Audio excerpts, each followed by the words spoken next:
Operator Syndrome, episode 58. We're back talking about Steve's story here. And the last time we were talking, we discussed how you were working three jobs, basically, school teacher, um, doing some landscaping, and trying to run your own ministry, small ministry, which is a lot. We Mm, talked about the 9/11 happened, yeah. um, and you feeling like, okay, um, this is a big deal. I'm interested in serving. What do I do? You mentioned how you'd talk to your buddies who were still in the teams, Yeah. and they had kind of advised you that maybe there was a different way for you to serve, and you were contemplating joining the chaplain corps. So to kick it off,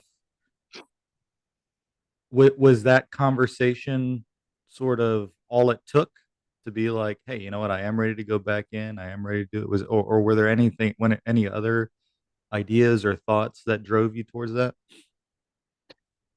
It was a combination of things like most things in life. I'd say the tipping point was those guys I talked to who just said, "Hey, man, guys are hurting, families are hurting. We could really use you in the chaplain capacity." These are. I mean, they all knew and kept up in touch with me. Knew I was in the ministry. Knew I had a seminary degree and things like that. And counseling was a big component of that.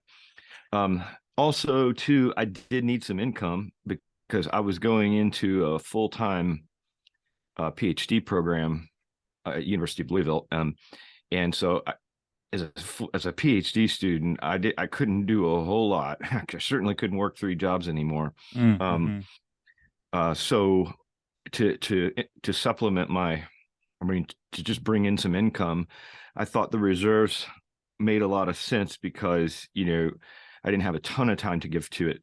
Now I did a mobilization in there, which is a part of our story, but it's basically once a month and then, a few weeks in the summer. So I thought I can do this. And by that time, my wife had a job, a full-time job at the university as well. So with those two things, it looked like the stars kind of aligned. And I also, quite frankly, I mean, I was burned out on pastoral ministry, just all of the aches and pains and headaches of just running a church. And you never feel like you're cruising along. You're always in crisis mode Mm. because it's either a funeral or family's having trouble or somebody's sick. You know, so that wears on you. But I did have a desire to continue some form of ministry, some form of um, something. I wanted to keep my foot in it. I had a Master of Divinity degree. I might as well use it to my advantage. So yeah, those were the factors, and I really wanted to do a PhD. I just was hungry to learn and go into academics.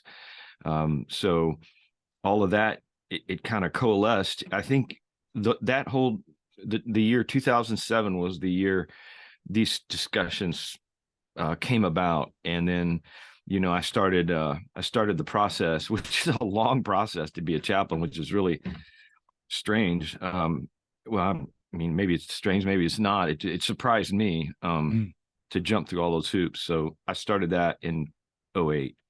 And what are like the baseline requirements Mm-hmm. for a person looking to join the chaplain corps?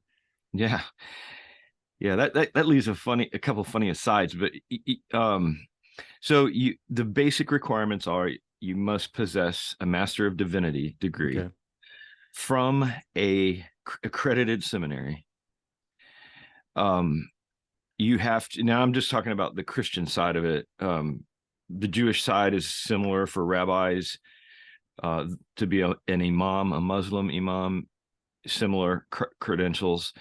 But for Christians, so 98, well, mine was 98 hours. It's a huge degree, Masters of Divinity.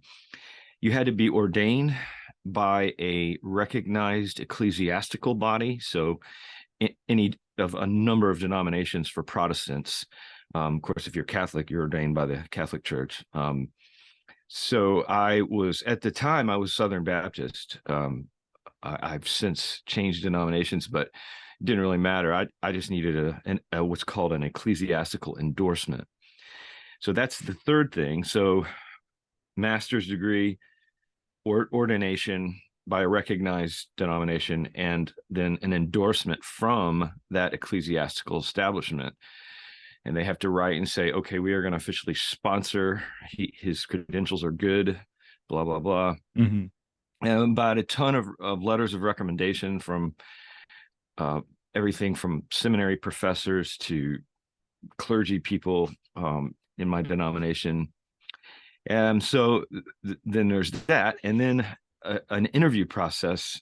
I interviewed with a guy, a really nice guy, a chaplain up in Columbus, Ohio, and we ended up serving together at the Pentagon for the chief of Navy chaplains, the 2-star admiral. And anyway, he interviewed me. He was a long, extensive interview. He was trying to, yeah, chaplain ministry is, it is, it's hard to quantify. It is probably one of the most like herding cats jobs in the military as an officer, because in most tracks you have a pretty much even keel. If you're a supply officer, you do supplies and you learn supply, and that's all you do. Mm-hmm. If you're a medical doctor, you're a medical doctor. You have an MD, that's exactly what you do. Chaplains are all over the place.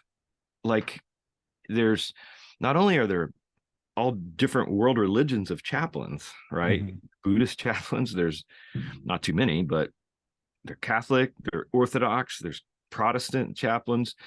Not only you have this mass diversity, you have within those traditions many differences of opinion. I mean, what has caused more arguments than politics and religion? Right. I'd like to know. So there's all this, and then there's an attitude among some chaplains that, okay, this is my, they look at the job as, this is my evangelistic field. I'm going to start changing people to my way of thinking about God or religion or Mm-hmm. whatever. Mm-hmm. I'm like becoming very kind of pushy, kind of like, hey, you need to do it my way. And I knew from being in the military, knowing how it as an institution it works, that is not going to be a good way to go, because your work. Yeah, and actually, I'll tell you, I don't want to get too far afoot, but yeah, I actually they asked me to talk at chaplain basic course, which was in Newport, Rhode Island, to the class, because I had all this bling on my uniform, and Mm-hmm. pretty experienced in to say the least. And they said, could you just, because I mean, we had a class of about 30 to 40 incoming chaplains. And so I guess, just backing up a little, that's another requirement. You have to complete the U.S. Navy chaplain course, Mm-hmm. and then the Marine Field Exercise chaplain course. And I can talk about those. So that's a funny story, man. That Marine Field one was really hilarious. But back to the interview in Columbus. So this chaplain wants to make sure, he wants to kind of vet you to try to weed out the crazies, because there's some crazies out there. In fact, I've met a couple, and one of my friends who's a dev group operator told me the moment I saw him back after years of not seeing him, he said, this chaplain over here is a complete idiot. And I told the commanding officer he's never going to go on a Keiko call with anybody with our group ever again. And I was like, whoa, he really. And I met the guy, and he was a tool. He was a tool. And Yeah, we'll talk more about Keiko, but for those who yeah. don't know, Keiko is with casualty. Assistance calls officer. Yeah. Yeah, So a notification of yeah, death or injury, even. yeah. Yeah. I only dealt with the death part. Yeah. They may, if it's a serious injury, they probably, if a life-threatening injury, they probably would also have a Keiko team. But yeah, it's one officer in charge who does the paperwork, is in charge of the notification team, Hmm. which is, you get in your dress blues, and Right. it's god awful, but it's a very important aspect because we want the families, the next of kin, we want to try to beat the press to them. And nowadays, the press is so lightning fast that Hmm. that's half the problem, is trying to get to the family, because we want an official account of what happened. And we don't want rumors floating around or some cockamamie story. We owe the family and the next of kin a proper procedural notification and a support team to be there with them.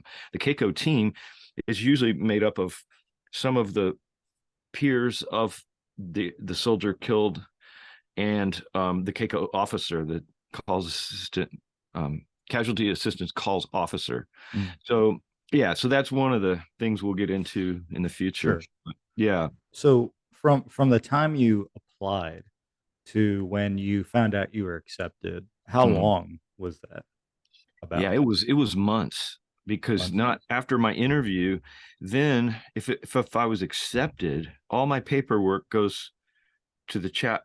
I some major processing where all the chaplain applications are processed, Hmm. and then if you hit all those wickets and you make it to that point, then they put your name on what's called a Senate roll call to be voted on by the U.S. Senate. I think that's kind of a rubber stamp at that point, because how are they going to know? How are any senators going to know who Joe Schmo is? But Sure. Cindy has to pass the Senate of all things, and Mm. then voila, you get your commission. So yeah, it was a How'd you feel about, I mean, did you feel any kind of way about, I mean, you're going to join the chaplain corps, so that's a unique job, and you had been minister doing pastoral work for, you know, te- 9 years. like not almost 10 years, right? So, but being a former e-dog Mhm. enlisted guy, Yeah. and now you're going to be an officer, did you have any kind of feelings that way, or did the fact that it was you're going to go be a chaplain sort of, shape it in your mind a little bit differently than maybe what you had thought of officers, or what your expectation of being an officer might be like? Yeah. Yeah. Yeah, it was interesting. It took a little getting used to, because I wasn't hesitant. I thought it was cool because I got shoulder boards and people are going to salute me and call me sir and give me the respect I finally owe or I owe. Finally, yeah. Yeah, no, that was a cool part. I remember my daughter; she was 7 or 8, and we all went together in the summertime. We would usually go together to DC and do cool things in museums. And we were driving on a base, and she's a gate guard, salutes me, and she goes, "Mommy, they just saluted Daddy. What's that all about?" I'm like, "Yeah, yeah. Any knucklehead can get a salute if you play it right." But Yeah. I guess on a more serious note, um, I always kind of wanted to be one of the boys, and I had due respect for all our officers, but I always wanted to just be with the guys in the trenches, with the operators, and so that was kind of my approach going in. I'm like, I am not going to be super, because yeah, it's crazy the mind trip it can do on people. Like I saw some chaplains that were they were on little power trips, Mm. and I wanted to say, yo, you're not even a combatant, man. You're a chaplain, man. You need to calm down and get a slice of humility. But they Mhm. put bars on, start getting salutes. It can go to people's heads real quick. Well, the Navy is known, I guess, above all of them for like a stratification between the Mm-hmm. ranks, right? Like, even amongst enlisted, there's special, Mm-hmm. dining facilities Oh for yeah, senior NCOs versus, yeah, middle or lower, right. and then the officers are definitely all off on their own world. Um, Mm-hmm. Very much so. Yeah, yeah. they were the wardroom. It's where the officers go to eat on a with a tablecloth meal off a menu, versus the chow hall where all the enlisted swine go. And then there's the chiefs' quarters. Yeah, chiefs have Hmm. their own mess, the goat locker they call it. Mm. And you got to be a Goat chief to get locker. in. The goat locker. I think the Navy asked the Navy. Annapolis Academy team, football team, has a goat as a mascot. Oh, that's right. Yeah. I don't know if it's connected, but it's the goat locker. Yeah. Okay. Something about goats. Yeah. Well, Something. so your application was also, so not only are you, going to practice this new job, but Yeah. also you're entering into a world that you had known about, but that, Yeah. you hadn't experienced yourself. You got all that Yeah. going on. I had So, a tremendous amount of respect for our troops, for people in the field, people going downrange and doing the deed. I had a tremendous amount of respect, and most of the other chaplains, like we had like 30 in our class, and there's some funny stories at that school, and at the Marine Field School they called it. They teach you how to live, because see, for those who may not know, the Navy provides more chaplains for more different branches than anybody. We have Navy chaplains serve the Marine Corps. So the Marines don't have their own chaplain corps. It's all Navy chaplains. Now we put on Marine uniforms and go into the field with them, but it's Navy. It says Navy on our uniforms, on our camis, which are like, I have Marine camis. That's another funny thing. We had to buy so many freaking uniforms because we had to, we had to have all of our working uniforms, khakis, dress whites, dress blues. Then we had to have blueberries, we called them, those blue mhm, digital cami looking things. Then we had to have Marine Corps camis, class A's, alphas. Um, we didn't do dress blue. We would do Navy dress blues. If we had a dress, you wouldn't wear Marine dress blues, but you'd wear the alphas. And then right. you would have, we could be assigned to the Coast Guard because it's Navy Really chaplains, all Navy chaplains to the Coast Guard. So interesting. the Coast Guard doesn't have their own chaplain corps. Um, just a ton of ways, places to serve. So you had to have a closet full of these different uniforms because you could be sent anywhere. You didn't have to buy too many until you got stationed there. But anyway, yeah. Your application does each branch, does each service have its own um application, or is it like a general application? And then a follow-up to that is, Uh-huh. did you did you select the Navy because that's what you knew, that's what you wanted to do? Presumably, you were angling to get back Yeah. to serve as a chaplain Yeah. in a SEAL team. Um, had you considered any other service at all? No. Uh, no. Yeah, because my primary driving factor was to get back with the team guys and Yeah. try to provide them support. I didn't know if that was going to be possible, and because I needed the money, I was willing to take the risk. But lo and behold, that's the path I ended up taking. But yeah, no, the requirements are all pretty much rigidly the same: Army, Air Force, and Navy. Those are the only three that have a chaplain corps. Um, as far as all the credentials I just listed, exactly the same. Mm, The only thing where you started to divert was when you went to the basic courses. So Navy has one, Army has mhm, one, Coast Guard or Air Force has one, and then they get into like how the structure works, where you're going to be, how do you minister, all that kind of stuff. But I was pretty confident because I felt comfortable in the Navy. I spoke the language of the Navy. mhm. I understood it as an institution. So yeah, I think there was more comfort there because every branch has such a different vocabulary and a different culture, as we've talked about so many Right. times.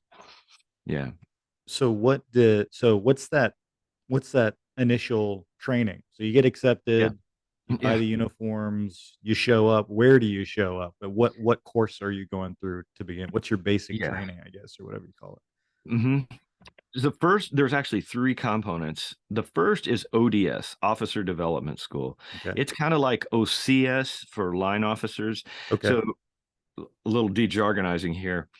In the Navy, we have two classes of officers. One are called line officers. Those are your ship drivers, your fighter pilots, your SEALs, your submariners, anybody that's going to fight, on a warship or a warplane or in any other capacity. Mhm.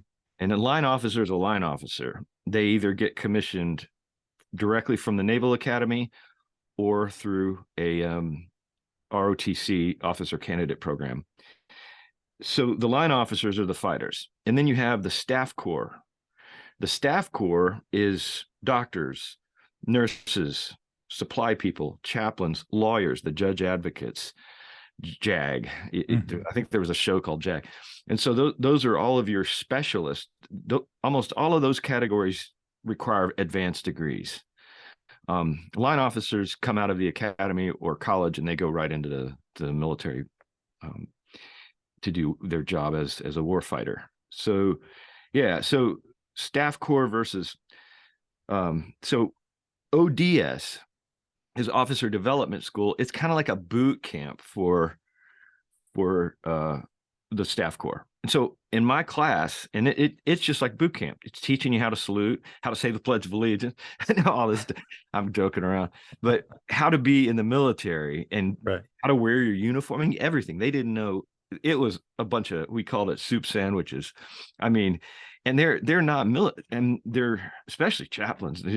Hardly there were in our ODS class. I think there were only, and it was about, again, 20 or 30 of us in just one in our company. They called it a company, but I think there was only one or two, maybe three with prior military experience, Hmm.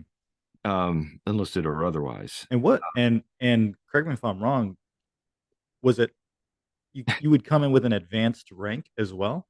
Yeah, almost all of us had at least O2. I had O3 because I had military and an advanced degree and pastoral experience. They put all of that in and said, okay, you're coming in as a lieutenant right out of the gate. Now, a lieutenant in the Navy, again, for those listening, that's an O3, which is like a captain in the Army. So Hmm. pretty significant rank just right out of the gate, which I was happy about because it means more money, but Yeah. and more authority, I guess you'd say. But yeah, so many of them, at least they were almost all at least an O2. We might have had one or two ensigns or O1s, but I can't, not very many. And all the medical doctors were full lieutenants like myself, because I think it was just that is a pretty badass degree and you're going to be compensated for it. Right. Well, you'd have to get anyone to join up Yeah. almost, right? Yeah. I Yeah. mean, the mission and all that's important and a good driver, but Yeah. people still have bills to pay, so Yeah. it's a reality. So you go in there. How long was OD and where was it? It was in Newport, Rhode Island. Okay. I think they have several around the country, but that was Newport, Rhode Island. Beautiful place to be stationed, man. Greatest Hmm. seafood in the world, and this oldest church in the country, and all kinds of cool history there. And beautiful, You get right nights on. and weekends off. No, not in ODS. Okay. We can get a single night off. It's like boot camp, and Okay. it is really funny, man. It's funny because they're trying to make. So we had like a senior chief and a lieutenant in charge of our company, like actual active duty people who are running Right. this, like our drill instructors. Yeah. And they're trying to make it hard, and yet they can't make it too hard. These are a bunch of high-ranking doctors and lawyers and nurses. I mean, come on. It's not like, Did you see folks struggling oh with yeah. the transition? Yeah, in fact, I was awarded honor man of our class when we I mean, graduated. how could you not? I mean, it would have Well, been a problem almost if you didn't, to be quite Well, I honest. was just going to say I think one of the big reasons I got it is because we had timed evolutions. I mean, we had like a 2 mile run, and my roommate was this guy from Mississippi, and he was chunky. He was overweight. Mm. Um, and he was a nurse, I remember. And I really liked him, although he had a deep South accent, and I could barely understand him sometimes. But physically he struggled. He couldn't even make his bed. He was just all over the place. And I somehow we got assigned the same room, not knowing any of this, who I was Mhm. or who he was. Mhm. And I really took him under my wing and like on a run. So I like blazed it, and finished, I think, first, and then came back and ran back around and went got over to him after my time was done, and I ran alongside him and just like, come on, man, you're doing great, just keep your feet moving. And they saw that and they're like, oh, and that comes from being Right. in being in a combatant unit. It's a team effort. None of the others got that, but I was always trying to help people out. And we had the here's another funny one. So the first week we're there, we're only in PT gear. So nobody knows any ranks. Nobody knows who anybody is. Mm-hmm. And they're trying to make it like this tough, like, oh, drop down. And I'm trying not to crack up. Trying not to laugh was my hardest part. Mm-hmm. Just like laugh at them right in their face because I'm like, you know, no, you don't know. Well, this is you're killing me here. So the first day we dressed out in our uniforms, and I had to buy. I knew how to wear. They said if you're prior military, go ahead and put your uniform on properly because these other people are going to just be standing there with khakis with nothing on it other than their collar insignia. They Mm-hmm. didn't even have a national defense ribbon yet. Yeah. Not even a ketchup and mustard stain. Yeah. So we all fell out for inspection in our khakis. And here I am with a rack of ribbons, a trident, jump wings. And I remember like yesterday, the senior chief was walking down the line looking at people, and he hadn't seen us in our uniforms yet. They had just come on deck, and we're walking down and looking at everybody, trying to make them sweat bullets about their uniforms. And then the lieutenant, who was the like company commander, and the senior chief, the enlisted commander, they got to my uniform, and I remember the senior chief he looks right at the lieutenant and goes, "Holy shit." Because I mean, he was Navy. I mean, you could read that thing like a resume, Mm-hmm. and combat, all this. He was like, huh, what are you doing here? I'm like, nah, I'm asking myself the same question. And they both cracked. Were They just you couldn't. They could not. They dealt with me on a different level. I went along and I did all. I mean, if we all got dropped down, I dropped down. But they really went easy on me because they were just like, oh man, he should be leading this company, not, in some sense. So it was just funny. were you Lot of already wearing the at that time I guess you're wearing the is it a yeah, cross across. or it Yeah. So as yeah, well?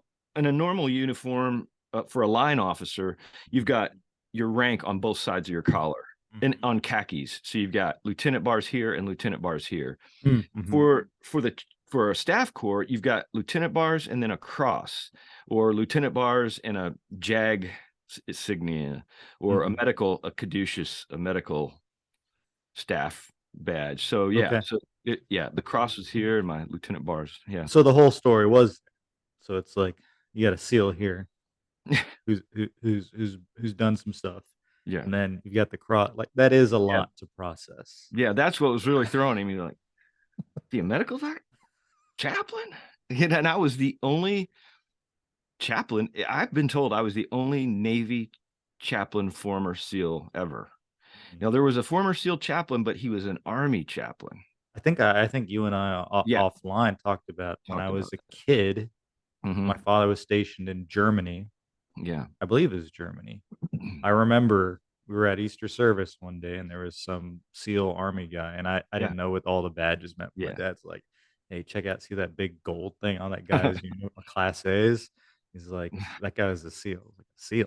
I barely knew what a SEAL was, Yeah, but I right. was like, "Oh shit!" But it from far away you could see it. It's a big badge you Oh, guys it's have. an obnoxiously large It is gold. obnoxious. We call it the Budweiser badge. It's a big honking thing. Yeah. So you do that, and you. I probably asked this question two times, and you probably answered it twice. Again, how long is that? ODS? Yeah. I believe it was 3 weeks. Okay, three It was weeks. like a Okay, mini boot camp. Yeah. About 3 weeks. okay. So you do that. You get honor grad. Um, by the end of it, were your peers like, standing tall, marching straight? Did they look Yeah. good by the end? Did it do its job? Yeah, kind of. They did because well, the funny thing is on that same base. You Mm-hmm. had OCS, Officer Mm-hmm. Candidate School, and these are guys like if you've seen oh, it's that movie with Deborah Winger and Richard Gere, Officer and Officer and a gentleman. Gentleman. Yeah. Yeah, like that's what they're going through, and it's a hardcore. It's real military boot camp kind of stuff, getting their Mm-hmm. butts kicked. So we would always, and they had to sit up straight and like not move, and we were just like, oh, not nearly as much military bearing as those guys. So we were Uh-huh. watching those guys.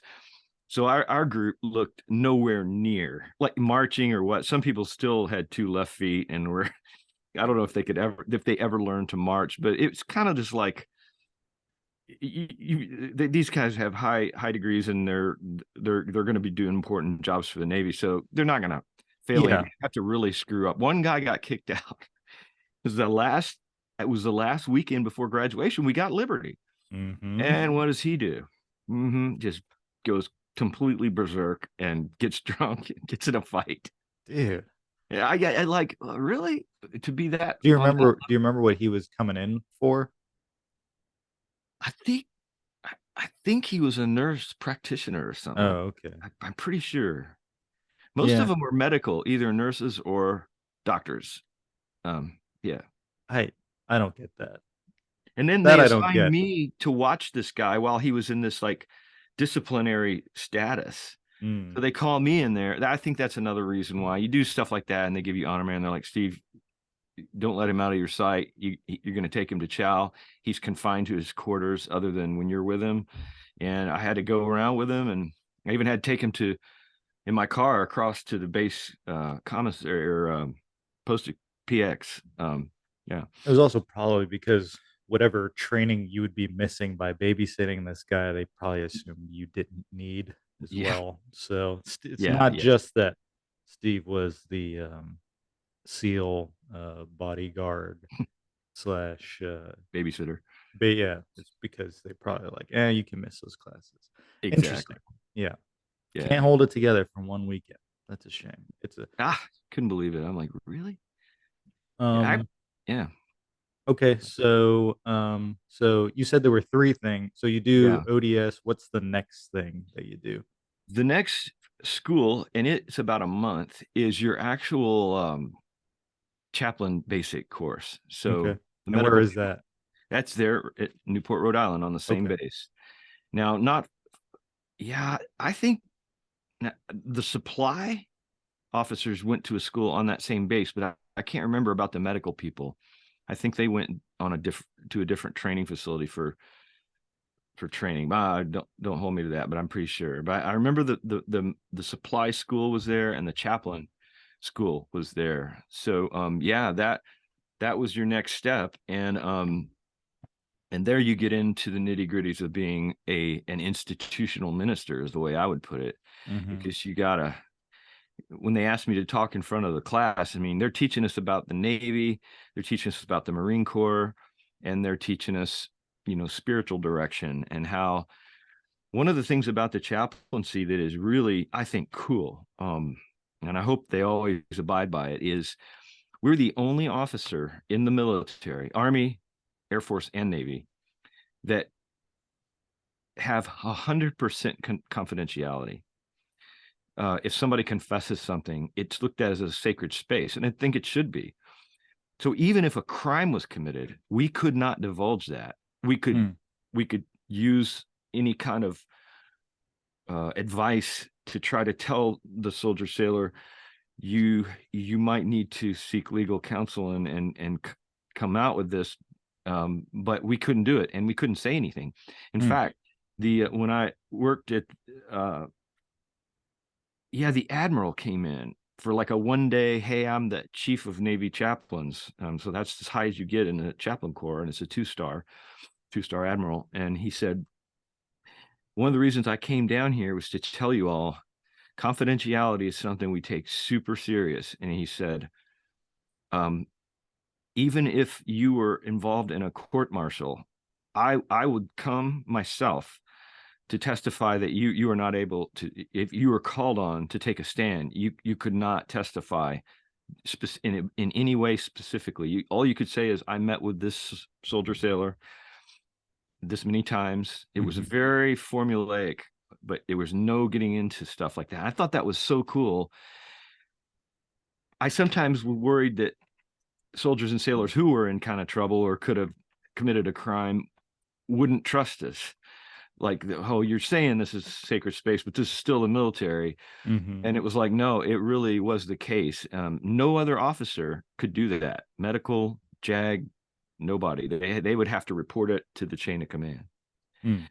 I think there, and it wasn't an exception, but there was one case in which you could approach a commanding officer if you felt through some confession that somebody was in danger of their life was in danger. Mm-hmm. But you had to be real careful, and you couldn't leave. You couldn't give any information about names. But if somebody else was in danger, I think you could give a name to where they could be put under watch or somehow watched out for. But they'd have to be pretty extreme. I mean, pretty darn extreme. But I just thought that was really cool. That is interesting. And that can be, I could see that being comforting for those who have committed crimes. Yeah. Yeah. they're Yeah. they're very interested in that. But like that's a huge responsibility on you. That's a huge Oh man. burden on you, the chaplains Yeah. who have to wrestle with that. Yeah. And then try to guide someone. But that's a tough position for both parties to be in, Yep. and Yeah. trying to navigate that. So we're wrapping up here. We definitely are going to have to pick back up and talk more about chaplain school. I know you got some Yeah. interesting stories. I got more questions. So we'll do that, and then we'll keep going because we're interested in hearing about this transition. Um, Yeah. I guess just like as a wrap up, I mean, so it's a little goofy at times, but uh, do I get the sense like were you generally happy in to be back in the mix? Like were you or had you thought at all like maybe this was a mistake? I had a few mixed emotions. A couple thoughts. I I always did well in the military. I always do well with a system that's like, here's the deal. This is what you do. I'm like, Mm-hmm. I got it. I'll do it to the best of my Mm-hmm. ability. So the military, both as an enlisted SEAL and as a chaplain, were always just low hanging fruit for me. Just came easy. Some people really struggled, and I saw some people really struggle, but I got it, and I knew I was going to be good at it. Um, not to be overconfident or braggadocious, but I got this. Mm-hmm. I'm gonna be a decent chaplain because, and I had a lot of advantages that the others didn't. The thing that drove me nuts, as it did when I was enlisted, is all the damn catch 22s and paperwork and fit reps. That's a fitness report for officers. It sounds like a PT test, but it's actually an evaluation to make rank. A lot of and in the chaplain corps, I think something that was unique to it that I struggled with a little bit was, like I said, people who didn't know their place, thinking Mm-hmm. they're big britches when it's like, no, man, you're a small cog in a big machine. And I even told a class of them one time, they're like, explain what the military is like and what a minister is like in the military. And I said, okay, it's basically like this. If you can think about your commanding officer as God, as you understand God, that would be a good paradigm to follow because they have power that you don't even understand, and it's their program and it's their command. So you're there to support your commanding officer as much as you are there to represent the Lord. Mm-hmm. Um, Okay. I mean, that makes sense. We'll get more into it when we come back in the next episode. So yeah, cool. thanks for listening. We'll catch you guys in the next one. Bye. See ya.